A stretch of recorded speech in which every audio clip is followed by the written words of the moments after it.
Welcome to Rick's Corner, brought to you by Old School Labs, the brand I trust and the only one I put my name to. Use my code DRASIN12 on the link below. Welcome to Rick's Corner. The man, the myth, the legend. Now on with the show.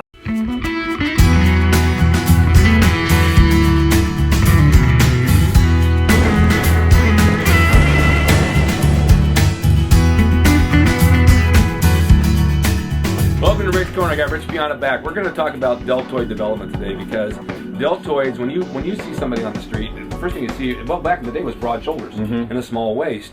And today people are pretty blocky, but you keep a really small waist. I try, man. That's the hardest part, I think. You know, is keeping that waist tight. It's really hard. Yeah. Especially when you have a girlfriend that wants ice cream every night. Yeah, I know. I can't do it every night anymore. But delts, I remember when I was training back in Gold's in Venice, before I had shoulder injuries, and I still train them, we would do the standing presses up the line, down the line, laterals up the line, down the line, and I had really nice cap delts from that. And then as you start getting injuries and move on, you can't do that as much, you can't do pressing as much.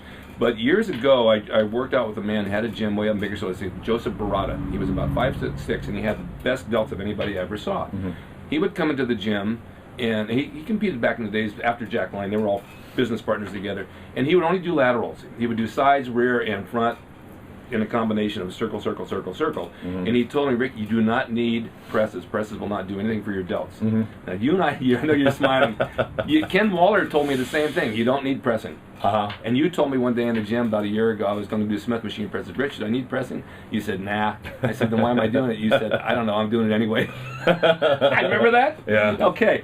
Do you need pressing? You know, you really don't. I mean, it totally goes against what every book, every magazine, what we've known, what we've read all these years. You know, that military presses is the best thing, the mass builder for shoulders. Yeah. And you know, I believe doing the lateral raise is the best. You know, the sides, the rears, and the fronts. I believe that too. Your fronts get worked so hard when you train chest. Yeah, exactly. All the incline presses, the flat presses, it just really, your fronts get plenty of work during chest work. Right. And I mean, me, honestly, I don't even train front delts. They get hit with chest, and I look at my shoulders in the mirror, and I feel like my fronts don't need to be any bigger. No, if they overshadow your rear, then you look like you're always going forward. Exactly. Or they make your chest look small. It's you know? true too, right. You don't want your front delts sticking out further than your chest. Right. You know, so you got to be careful. You got to focus on side and rear. Yeah. Sides is the most important in my opinion. I mean, just because that's what gives you the width. Right. You know, and everyone needs more width. I mean, even female models that don't even lift weights, if their shoulders are a little wider, it gives them more of an hourglass, waist looks smaller, true. you know, That's so true. Everybody could use a little bit more width in their upper body, no matter who you are, what you do. So if you do something like that, let's just for their knowledge, and you're going to work delts, how many sets and reps would you do on side and back? I always start my shoulder workout with side laterals, because that's, for me, is the most important. And you start with like 10 pounds. Yeah, I start with 10s, and I do 40 reps. I do 15s for 35, I do 20s for 30, and I just go all the way up. And I don't really go heavier than 40s nowadays. You know, back in the day I'd go up to 80s, but I was really working my traps. Yeah, I know, right. And I remember I always had huge traps, and my shoulders were always not as good as my traps, and it was because I was going too heavy. So everything I was doing, you know, when you do this, you're hitting your traps all the time. You know, it's like doing a what do you call it, a power clean, right? You know, which is one of the best exercises for traps. Right. So I never go over 40s, and 40s is actually, if you do them strict, 40s is heavy. Very hard. And if your traps are too big, it makes your shoulders look narrow anyway. Oh yeah, it that draws them sloped in. look. Yeah, it's sloped. Yeah, it's awful look. So you think the reps are the way to go? I think so. For me, it is. I mean, just that burn in the shoulders and keeping it strict. The most important thing about doing side laterals and rear laterals is the strict form. You know, it's an isolation exercise. It's not a compound movement. So it's very important to keep it strict, squeeze the muscle, get a burn, and go for the feel and just forget about the weight. Do you like the dumbbells better than the cable? You know, I do both. Yeah. For side laterals, I prefer the dumbbell. For rear laterals, I prefer the cable. Yeah, I'm the same way. Yeah. Something about the cable on my left arm when I go, it just hurts my shoulder so bad I can't do it. Yeah. So, you know, the cables hurt my shoulders more than dumbbells too. Yeah, they do. Which is odd, because usually it's the other way around. I know, and not even heavy, but it's okay. Yeah. How many days a week do you train them? I train shoulders 2 to 3 times a week. But again, I'm doing lighter weight and I'm doing isolation exercises. I'm not doing, you know, compound heavy movements. I brought this up before, not with you on the show, but I was talking about back in the day when a lot of guys like Steve Reeves would train their bodies 3 times a week because they were only open Monday, Wednesday, and Friday, and Tuesday, Thursday, and Saturday were women, and they made good gains on 3 times a week. But they do the whole body 3 times a week. Yeah. But I think it was not any more than 2 exercises, 3 sets or something like that. When I had torn my quads, I went to the gym. I couldn't do legs for about 3 or 4 or 5 weeks even. I had leg braces, and so I did upper body every day, a little bit here and there and there, and I made some good gains in a month. Yeah. I didn't go crazy with it, but every day seemed to, and I've seen you go in the gym every day and just do something over and over and over because you get a whim. Yeah, I train instinctively, so I go in the gym. I don't really know what I'm going to train, and I just go to it, and I have a good time, enjoy what I do, and you know, I might just say, hey, you know what, I'm going to do little biceps, and I might do 4 sets of biceps, just get a little pop, little squeeze, a little butt in there, and feel good. I did that today with legs, and it felt good. Yeah, you know, like maybe I'm supposed to do shoulders and triceps. Well, after I finish triceps, I say, you know what, let me go do 4 sets of biceps. Exactly. Let me do little forearms after that. Exactly.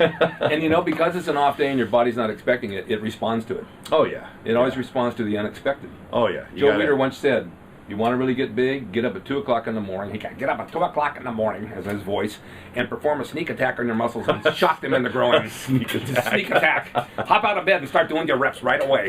And that was his theory at the time. All right, one more thing I want to add to this. People say you can't shape a muscle. There are no shaping movements. And I used to think, no, there are, but now I'm starting to think there's not. Because a muscle only works one way. Your bicep works up and down. Whether you're doing barbells, dumbbells, or concentration, you're actually developing the bicep, but you're not really shaping it. It has a shape of its own. Yeah, you're right. Right? Yeah, you're right. I mean, yeah, What's you're that right. again? You're right. Okay. Rick's right. And you think about it, whenever you do a curl, no matter whether your arm's up, your arm's down, a curl is a curl. Exactly. I mean, you're curling the arm. You know, no matter where the arm is, you're curling it. You know, so you're working the bicep pretty much the same. You know, this works the lower bicep, this works the peak. You know, this works that. You know, it's all the reality is your genetics is gonna, you know, is basically how your muscle's gonna end up, no matter how you train it. Good point. We were talking about Albert Beckles with a split bicep. Yeah. Because he always had this good split bicep, which I'll post a picture. Boyer Co. And Boyer Co. So I said, Albert, one day, I said, this was not too long ago, what'd you do for biceps? You know what he tells me? I don't know. I did 3 or 4 sets of this, and that was it. Yeah, yeah. And he was right. That's all he did. Yeah. But his bicep genetically had that nice peak to it. Arnold, too, had a really good peak. Yeah. He didn't do a whole lot. He did 50-pound dumbbell curls. Yeah, everyone, like, you know, Sergio Olivier, Lou Ferrigno had the football-shaped bicep. Where it didn't have that great peak. It was just a full, long bicep. Exactly. And they're not ever going to have the peak, no matter what they do. They can do concentration curls for the rest of their lives. And don't believe what you see in the magazine. Back in the day when Franco and Arnold and Waller, all those guys in the magazine, Weider would come in for a photo shoot. He'd load the T-bar up with about 15 plates. Franco pick that up, and he'd pick it up and hold it and get a shot. Okay, there you go. That's Franco's workout, right? Yeah. You know? And so everybody said, I have to lift that much weight. Hey, that's how big. I do my photo shoots. Yeah. Thank God for Photoshop. But anyway, those were points I wanted to make because it's the same with chest. You can do cable crossovers. Yes, they will develop the chest. They'll make it work because you got a constant move going, whereas dumbbell flies, you lose it somewhere in there, you know? Yeah. I have even the hammer machine, which I do for chest instead of bench press anymore. And I was a good bench presser. I can't because of my shoulder. I mean, my bench was 455. Well, I probably can't do 225 now. But if I do the hammer, and it's in your head, and you're thinking about movement because it's like this on that machine, you can actually visualize dumbbells in your mind and feel you're using them. Oh yeah, yeah. You have control over your muscles. Totally. You know, when you're having the free weights, you don't have the same control. I mean, you can, but I would say 98% of people in the gym don't and never will. Right. You know, but there's people, you know, like Arnold, you know, the thing he said in Pumping Iron was, or no, I think I read an article, he said that I can go in the gym and I can do 1 set for 1 muscle group and leave the gym. That takes me 1 minute, and I'll be more productive in my workout than some normal person that spends an hour and a half in the gym. Boy, have we seen that. 1 set, just because he has the mind-muscle connection, the squeeze, you know, other people just go through the motions. They just go through the motions. It's funny because I had Steve Austin here a couple of times. We were talking like you and I. He's a wonderful guy. He's a wonderful guy. And we end the show, and he says, oh, false finish. We got to go on to something else. Well, we've had a couple of false finishes here. Oh, we just keep rolling. and there's other things that I like to say about that because you know, you can do 1 set and you can really work the muscle like that, and it just depends on how much you want to put into it today. It's mind over matter. If you have no mind, it really doesn't matter. Right, exactly. So you've got to put your head into your workouts, and I was going to say something about that, and I entirely forgot where I was going with it. But that was what it was back in the day. We'd go in and you really focus on that group. And you see the gyms today, and these guys aren't focusing. They're just going through the motions. They're talking, they're chewing gum, they're on their cell phone. One guy comes to the gym, in between every set he's on his cell phone, or he's doing this and doing this. How do you focus on your set in the gym when you're talking on the phone? Yeah. You see so much of that. Yeah, no, for sure. And the women in the gym, you know, they screw us up too, you know. Do they? No, I don't. They screw me up, man. I'm ready to do a set, and I got a girl bending over in front of me, and I just lose my train of thought. But yes, that's true. But when you go to our gym and it's the same women over and over Yeah. again, there's not. Well, I wasn't talking about our gym, Rick. Okay. Our gym is boring. Boring. It's definitely That's why boring. we go, so we get a good workout. Exactly. But you know, you go over to Gold's Venice once in a while, and you know, what the hell? Oh yeah, it's totally different All menu. kinds of new That's a whole different menu over there. That's the dessert menu at the end of the day, right? And the appetizers. Well, thank you, Rich, for coming on, and thanks for watching Rick's Corner. See you next time. Hey everybody, I just wanted to introduce you to my new clothing line, Gym Bums of California. It's at yeahiworkout.com, YIWO.com. I have this and 2 other designs plus shorts, tank tops, there's hoodies, there's all kinds of stuff. These are my designs from the 1980s that we brought back, a whole new Rick Drasin collection. Go to YIWO.com, go through it, you can order direct. They're all brand new with my signature, and you'll love it. Thank you. Hope you enjoyed the video brought to you by Old School Labs. Use my discount code DRASIN12 on the link below at oldschoollabs.com. Hey everyone, now you can have the Gold's Gym logo drawn by me, the artist Rick Drasin, personalized and made out to you and signed by me to frame and put on your gym wall or wherever you see fit to do so. It's a piece of bodybuilding history. It will never be duplicated again. It's the largest selling icon t-shirt logo in the world, and I'm the guy that drew it, and I will draw it for you. Just go to my website, rickdrasin.com, and order there. You can pay through PayPal, and it'll be sent out right away.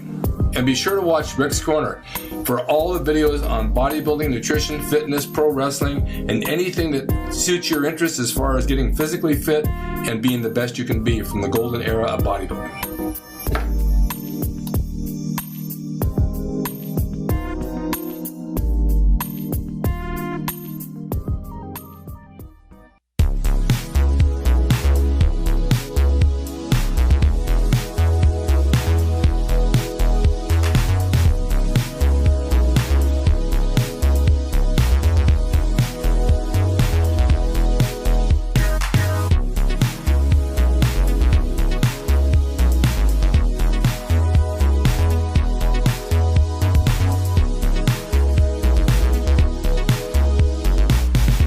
It's Rick Drasin. He's the equalizer, baby. See you next time.